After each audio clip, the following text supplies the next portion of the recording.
में हम लोगों ने बात की थी regarding basic concept of the reproduction. इसमें हम लोगों ने डिस्कस किया था कि एसेक्सुअल रिप्रोडक्शन क्या होता है, वेजिटेटिव रिप्रोडक्शन क्या होता है और सेक्सुअल रिप्रोडक्शन क्या होता है। आज हम लोग सेक्सुअल रिप्रोडक्शन के बारे में डिटेल में बात करेंगे। सेक्सुअल रिप्रोडक्शन जो होता है it always takes place by the gametes. इसमें दो तरह के गैमीट्स की जरूरत पड़ती है, एक मेल गैमीट और एक फीमेल गैमीट। जाहिर है कि मेल गैमीट और फीमेल गैमीट बनाने के लिए मेल और फीमेल ऑर्गन्स भी चाहिए होंगे। तो उसमें फिर एनिमल्स या प्लांट जो होते हैं दो तरीके के हो जाते हैं, मेल प्लांट्स हो जाते हैं या फीमेल प्लांट्स हो जाते हैं। उसी तरीके से एनिमल भी दो तरीके के हो जाते हैं कि मेल एनिमल होगा और फीमेल एनिमल होगा। तो ये जो होते हैं ये हमेशा गैमीट्स की मदद से होते हैं। इनमें दो तरीके के गैमीट चाहिए होते हैं, that is male gamete and female gamete. तो sexual production always takes place by help of gametes. Other important thing कि जो एनिमल्स होते हैं या प्लांट्स जो होते हैं ये गैमीट्स के बेसिस पर या गोनेडल स्ट्रक्चर्स के बेसिस पे इनको क्लासिफाई किया जाता है। दे में भी यूनिसेक्सुअल एनिमल जो होते हैं इनमें या तो मेल गैमीट होता है या फीमेल होता है, यानी एक ही गैमीट होगा, एक ही स्ट्रक्चर होगा, एक ही गोनेड होगा, या तो मेल होगा या फीमेल होगा। अगर ये मेल होगा तो मेल स्ट्रक्चर्स प्रेजेंट होंगे, अगर फीमेल होगा तो फीमेल स्ट्रक्चर प्रेजेंट होंगे। ऐसे चूंकि इनमें दो अलग अलग इंडिविजुअल्स होते हैं इसलिए इनको डायोशियस कहा जाता है, टू इंडिविजुअल्स, डायोशियस। तो डायोशियस एनिमल जो होते हैं या प्लांट जो होते हैं इनमें मेल और फीमेल अलग अलग होते हैं। इनको प्लांट किंगडम में हम लोग इनको हेटेरोथाइलस भी कह देते हैं, यानी कि दो अलग अलग स्ट्रक्चर्स में मौजूद हैं तो हेटेरोथाइलस भी इनके इंपॉर्टेंस होता है। दूसरा ग्रुप ऑफ जो प्लांट के एनिमल्स होता है दैट इज बाइसेक्सुअल। बाइसेक्सुअल में मेल और फीमेल गैमीट दोनों एक साथ प्रेजेंट होते हैं। तो यहाँ पर जब एक ही साथ होंगे तो जाहिर है कि एक ही एनिमल होगा, उसी में मेल होगा उसी में फीमेल होगा, इसलिए इसको कहा जाता है मोनोशियस, सिंगल इंडिविजुअल। यहाँ पर था डायोशियस, टू इंडिविजुअल्स, दो सेक्सेस थे तो दो सेक्सेस की वजह से दो अलग अलग इंडिविजुअल थे तो डायोशियस था। यहाँ एक ही सेक्स में एक ही में दोनों चीजें मौजूद हैं इसलिए इसे मोनोशियर कहा जाएगा, सिंगल इंडिविजुअल कहा जाएगा। It will be also called as hermaphrodite. इसको हम लोग होमोथाइलस भी कह देते हैं, यानी एक ही पे दोनों चीजें मौजूद है, होमोथाइलस भी वर्ड यूज हो जाता है। तो इसमें इसके केस में क्या होता है कि मेल एंड फीमेल, हर्माफ्रोडाइट का साइन हम लोग ऐसे बनाते हैं। तो हर्माफ्रोडाइट में मेल और फीमेल दोनों एक साथ होंगे, मेल होगा फीमेल होगा साथ में।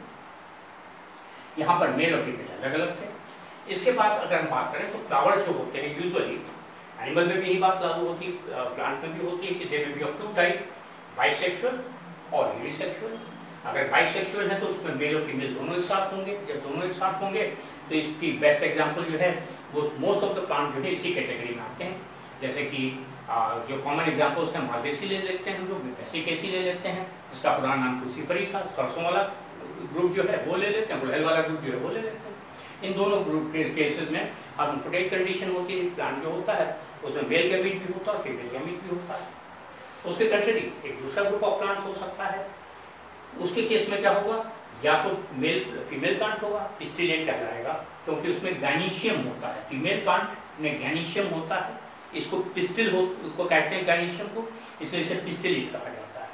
दूसरे को हम लोग कहेंगे जिसमें स्टेमन प्रेजेंट होता है, एंड्यूशियम प्रेजेंट होता है, उस मेल प्लांट को हम लोग कहेंगे स्टेमिनेट। तो यहाँ दो तरह के प्लांट हैं, पिस्टिलेट एंड स्टेमिनेट। ऐसे ही अगर एनिमल है तो एक मेल एनिमल होगा, फीमेल एनिमल होगा। जहाँ मेल होंगे वहाँ मेल एनिमल होगा, जहाँ फीमेल स्ट्रक्चर्स होंगे उसे हम फीमेल एनिमल कहेंगे। तो दो तरह के एनिमल भी हो सकते हैं। तो कुछ एनिमल ऐसे होते हैं जो कि हर्माफ्रोडाइट होते हैं जिनमें कि दोनों सेक्सेस एक ही प्रेजेंट होते हैं। Best example is earthworm. Earthworm में क्या होता है कि मेल भी स्ट्रक्चर उसी पे होता है, फीमेल भी स्ट्रक्चर उसी पे होता है, कंडीशन ये होती है तो उसको हम लोग कहेंगे हर्माफ्रोडाइट एनिमल। उसके country most of the animals होते हैं, ज्यादातर एनिमल जो होते हैं यूनिसेक्सुअल होते हैं, इनमें मेल और फीमेल अलग अलग होता है। तो जैसे कि हम किसी भी हार्ड एनिमल की बात करें, फिशेस हों, रेप्टाइल्स हों, बर्ड्स हों, मैमल्स हों, इनके केस में मेल और फीमेल इंडिविजुअल अलग अलग होते हैं। इसके बाद अगर हम लोग बात करें स्टेजेस ऑफ रिप्रोडक्शन की, तो स्टेज ऑफ रिप्रोडक्शन में जो स्टेजेस होती हैं इनको हम लोग या जो कह सकते हैं कि पूरे लाइफ साइकिल में जो स्टेजेस आती हैं रिप्रोडक्टिव फेज के लिए, रिप्रोडक्शन के लिए, तीन स्टेजेस में डिवाइड होती हैं। First stage is called as juvenile stage. ये वो स्टेज होती है जब गोनाड्स बन रहे होते हैं, उनमें डेवलपमेंटल प्रोसेसेस हो रही होती है। This is the period when the gonadal maturation was going on but the individual was not capable of producing next generation that was not capable of reproduction. But the gonadal process, developmental processes are going on. उसको हम germinal stage कहते नहीं. This is the process stage where the developmental processes are going on, but animal cannot reproduce or plant cannot reproduce. Other stage is called a reproductive stage. Reproductive stage is that very stage when animal or plant is capable of reproduction. उसमें gonadal maturation की process complete हो गई है और उसके बाद वो जो स्टेज है जब gonadal maturation पूरा हो गया तब रिप्रोडक्शन होता है उसमें. तो रिप्रोडक्शन जैसे कि हम बात करें, आपने देखा फ्लावर में, जैसे हम प्लांट किंगडम में बात करें, फ्लावर में बड निकलती है.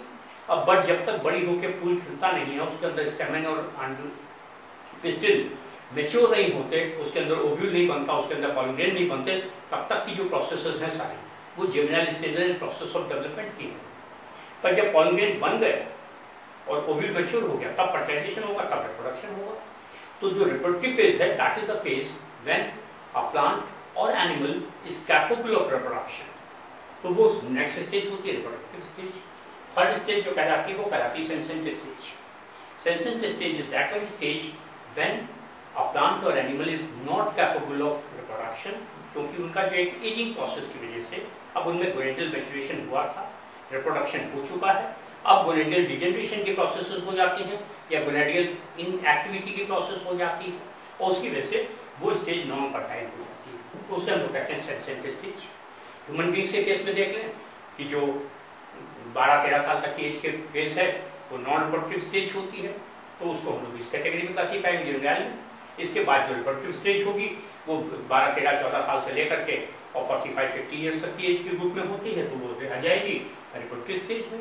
इसके बाद की स्टेज जो होती है when again there is no capability of reproduction, उसे हम लोग कहते हैं senescent stage. In the case of the female, अगर ह्यूमन बीइंग के बात में रेफरेंस में बात करें तो ओव्यूल बनना बंद हो जाते हैं, मेनोपॉज स्टेज फीमेल में आ जाती है, she is not capable of reproduction, तो उसे सेंसेंट स्टेज में क्लासीफाई करेंगे.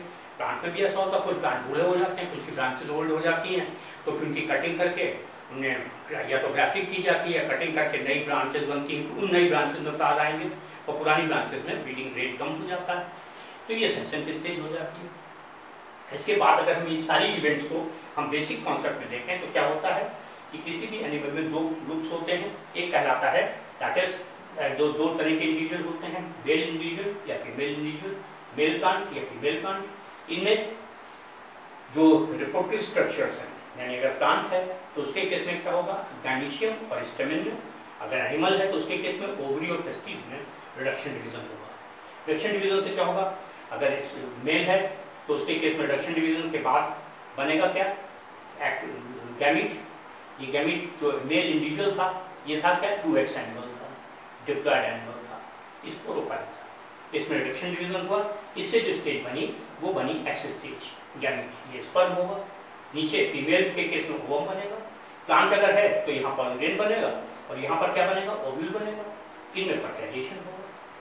इसमें और इसमें जब फर्टिलाइजेशन होगा, यानी दोनों एक्स और एक्स में जब फर्टिलाइजेशन होगा तो फ्यूजन होगा या सिंगामी. सिंगामी कहते हैं जब दोनों न्यूक्लियाई फ्यूज करते हैं, मेल और फीमेल न्यूक्लियाई फ्यूज करते हैं, that is the process of fusion और सिंगामी. इसका रिजल्ट क्या होता है, जाइगोट. जाइगोट के रिजल्ट क्या होगा, 2x स्टेज आ गई, यानी x और x पहले 2x थे, फिर x हुए, x के बाद फिर 2x हो गए, तो 2x स्टेज आ गई, जाइगोट स्टेज आ गई. अभी जाइगोट स्टेज जो है इसमें जो चेंजेस होंगे, जाइगोट में चेंजेस होंगे, इसमें क्लीवेज होंगे, मॉडुला बनेगा, ब्लास्टुला बनेगा एनिमल किंगडम में, और उसके बाद गैस्ट्रुला बनेगा, फिर एम्ब्रियोलॉजिकल चेंजेस होंगे, एम्ब्रियो बनेगा, पूरा डेवलप होगा, और प्लांट के केस में सीड बनना शुरू होगा. तो ये सारे चेंजेस जो है ये कहलाएंगे एम्ब्रियोजेनी, यानी formation of embryo is called as embryogeny. Embryogeny के बाद अगर प्लांट किंगडम है तो उसके केस में बनता है सीड, पर अगर एनिमल किंगडम है तो उसके केस में जो एनिमल्स होते हैं उनमें 3 तरह की कंडीशंस पाई जाती हैं. या तो वो एग लेइंग होते हैं, या वो न्यूली बॉर्न बेबी लेइंग होते हैं, और या इन बिटवीन स्टेज होती है. फॉर एग्जांपल जैसे हम रेप्टाइल्स की बात करें, बर्ड्स की बात करें, मैमल्स में जो Prototheria group egg laying mammal का ग्रुप है उसकी बात करें तो उनके केस में ओविपेरस कंडीशन होती है, दे ले एग. उधर most of the higher animals, specially अगर हम बात करें यूथेरियंस के केस में, प्लेसेंटेट एनिमल्स के केस में, मैमल्स की बात करें, वो प्लेसेंटेट मैमल्स जिन्हें प्लेसेंटा पाया जाता है, जो यूथेरियंस होते हैं उनमें बच्चे पैदा होते हैं. वो बच्चे जो होते हैं फुल्ली डेवलप्ड होते हैं, उनमें एम्ब्रियोलॉजिकल चेंजेस पूरे हो चुके होते हैं, तो उसको हम लोग कह देते हैं विविपेरस. यानी जहां अंडे दिए गए वहां ओविपेरस, जहां बच्चे दिए गए उसे ओविपेरस विविपेरस कंडीशन कहेंगे। एक कंडीशन इन दोनों के बीच की होती है, और इन दोनों के बीच की कंडीशन जो कहलाती वो कहलाती ओवोविविपेरस। ओवोविविपेरस कंडीशन जो होती है ये बेस्ट एग्जांपल इंडिकेटेड होते हैं मेटाथीरियंस में। मेटाथीरियंस यानी कि जो कंगारू होते हैं, कंगारू ग्रुप के जो एनिमल्स हैं उनके केस में केस देखने को मिला है कि वहां पर जो बच्चे पैदा होते हैं they are quite undeveloped, they are not capable of living independent life. तो उसमें क्या होता है, जो बच्चे पैदा होते हैं तो वो इतने इमेच्योर होते हैं कि उनको फीमेल जो है वो फीमेल की बॉडी में एक पाउच पाया जाता है, जिसे ब्रूड पाउच कहते हैं, उसमें रख देते हैं और वहां तब तक रखते हैं जब तक कि गोनेडियल मैच्योरेशन की प्रोसेस, उनमें इंडिविजुअल मैच्योरेशन की प्रोसेस पूरी ना हो जाए, यानी एम्ब्रियोनिक डेवलपमेंट पूरा ना हो जाए, तब तक उसको वहीं पर रखा जाता है। तो दो कंगारू में जो बच्चे पैदा हुए उनको उठा करके फीमेल ब्रूड पाउच में रख देते हैं, उनके एब्डोमेन के हिस्से में थैली होती है उसमें रख देते हैं, उसे ब्रूड पाउच कहते हैं, मार्सुपियल पाउच कहते हैं, उसमें रख देते हैं। वहां पर फर्दर डेवलपमेंट की प्रोसेस पूरी होती है जब तक कि वो कंप्लीट डेवलपमेंट नहीं हो जाता। जब वो कंप्लीट डेवलपमेंट हो जाता तब वो बॉडी से बाहर, पाउच से बाहर आके घूमना फिरना शुरू करते हैं। तो इसमें चूंकि इमेच्योर एम्ब्रियोज होते हैं इसलिए इस कंडीशन कहते हैं, ना वो अंडे हैं ना बच्चे हैं, इन बीच की कंडीशन है, इसलिए इसे कहते हैं ओवोविविपेरस कंडीशन। और उसके बाद ये सारे चेंजेस जो होते हैं, ये सारी प्रोसेसेस जो हैं, ये बेसिक इवेंट्स हैं, ये बेसिक प्रोसेसेस हैं जो कि सेक्सुअल रिप्रोडक्शन में रिक्वायर्ड होती हैं। अब होता क्या है, जब सेक्सुअल रिप्रोडक्शन होगा तो उसके लिए जाहिर है कि पहले तैयारियां होंगी कुछ, और वो पूरी प्रोसेस जो होती है, जो इवेंट होती है, जो डेवलपमेंटल चेंजेस होते हैं, उन सबको हम लोगों ने डिफरेंट स्टेजेस में क्लासीफाई किया हुआ है। तो उनको हम लोग क्लासीफाई करते हैं events in the sexual reproduction. ये जो चीजें हैं ये हम लोग नेक्स्ट लेक्चर में डिटेल में डिस्कस करेंगे, यहाँ बेसिक बात खाली करेंगे। इवेंट्स इन सेक्सुअल रिप्रोडक्शन में 3 स्टेजेस होती हैं। Number 1 pre fertilization changes, number 2 fertilization changes, और number 3 post fertilization changes. Pre fertilization changes में फ्यूजन से पहले मेल और फीमेल जाइगोट के फ्यूजन के पहले की जो स्टेजेस होती है, यानी कि गैमीट बनना, गैमीटोजेनेसिस यानी कि मेल और फीमेल का गैमीट का बनना, और फिर उस गैमीट का फीमेल तक पहुंचना, ट्रांसफर ऑफ द गैमीट। तो 2 इवेंट होते हैं, गैमीटोजेनेसिस एंड ट्रांसफर ऑफ गैमीट। ये 2 इवेंट्स जो होते हैं ये प्री फर्टिलाइजेशन चेंजेस का पार्ट होते हैं। सेकेंड में क्या होता है, फर्टिलाइजेशन, जिसमें कि जो मेल गैमीट है वो फीमेल तक पहुंच तो गया है, अब फ्यूजन होगा, जाइगोट बनेगा, और उस पूरे प्रोसेस के दौरान ये पेनिट्रेशन और उसके बाद फ्यूजन, वो जो मेल गैमीट का ओवम में पेनिट्रेशन और फ्यूजन, ये पूरी इवेंट जो है जब तक होगी, जब तक जाइगोट नहीं बनता है, जाइगोट बनता है उस स्टेज तक के प्रोसेस को हम फर्टिलाइजेशन चेंजेस कहेंगे। और उसके बाद का जो लास्ट स्टेज, थर्ड स्टेज होता है, दैट इज पोस्ट फर्टिलाइजेशन। जैसे ही जाइगोट बन गया उसके बाद उसमें जो भी चेंजेस होंगे वो सब पोस्ट फर्टिलाइजेशन चेंजेस होंगे। तो पोस्ट फर्टिलाइजेशन चेंजेस में क्या होगा, क्लीवेजेस होंगे। क्लीवेजेस यानी कि जो डिविजन की प्रोसेस शुरू होती है जाइगोट में, उसके बाद क्लीवेज के बाद उसमें जो मॉडुला बनेगा, ब्लास्टुला बनेगा, गैस्टुला बनेगा, फिर एम्ब्रियो बनेगा। ये सारे चेंजेस जो हैं ये पूरी एम्ब्रियोजेनी की प्रोसेस, क्लीवेज की प्रोसेस और ये जाइगोट से लेकर एम्ब्रियो बनने तक की पूरी प्रोसेस जो है ये पोस्ट फर्टिलाइजेशन चेंजेस में आती है। इसको हम लोग नेक्स्ट लेक्चर में डिस्क्राइब करेंगे। Thank you.